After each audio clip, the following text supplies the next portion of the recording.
I think the president is very sharp, and you know, sometimes when the president needs to say something, he doesn't necessarily have to say it himself.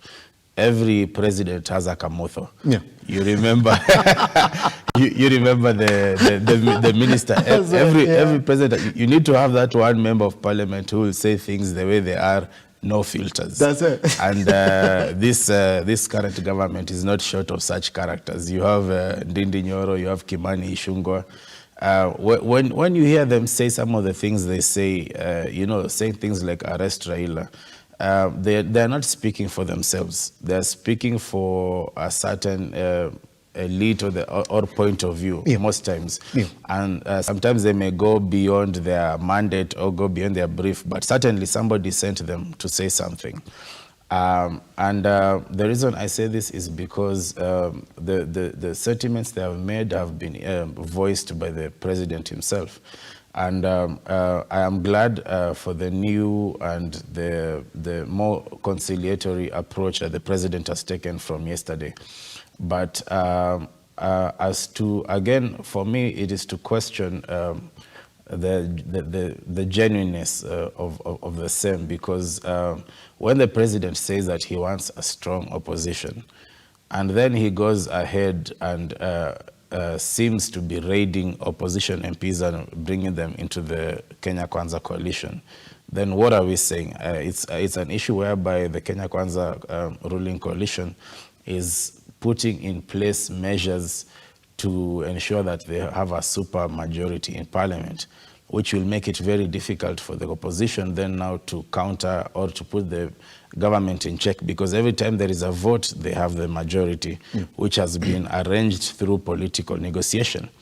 Whereas if a member of parliament is elected to the National Assembly on an opposition party ticket, and later your opposition, your political belief or your political leaning changes, what would happen in a first world democracy is you'd call a press conference and tell people, look, I no longer support the ideologies of Raila Odinga and Azimio Kenya alliance. I would therefore be resigning, and I'm going to seek a fresh mandate on Kenya Kwanza ruling ticket. Who is going to do that?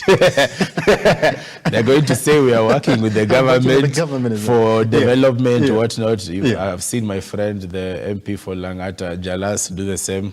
I've seen my very good friend and former lecturer, Senator Professor Tom Ojienda. We've all seen them seem to sway from the opposition that got them elected, and now they're saying they want to work with the government to deliver to the people. To deliver development to the people. How genuine that is, I don't know, because you do not have to switch political sides for you to deliver development. I mean, you're a member of parliament by right, so you need to be honest to the mandate that the people gave you. They did not elect you to work with the government. They elected you to work for the people. And you can still work for the government from whichever political side you are, because you're a member of parliament. That is the office that you hold. Now, so that takes me back to the question. The president seems now to have,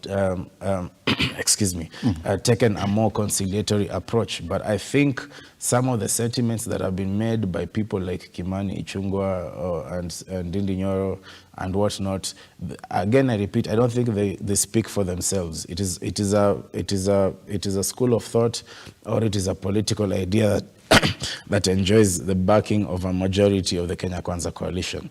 And it is that they do not want any political negotiation with Raila Amolo Odinga, because they fear the previous incident happening again. Yes. Where, you have a deputy president who then now becomes not the second in command, but you now become third.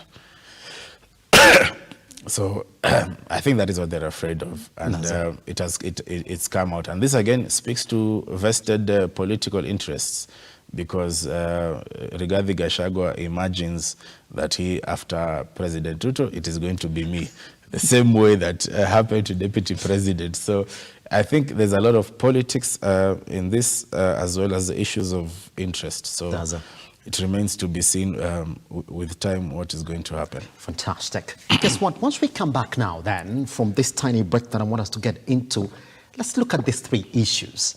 that are going to go back to Parliament. We're going to start with the cost of living. See exactly what proposals have been thrown around by the Azimio coalition.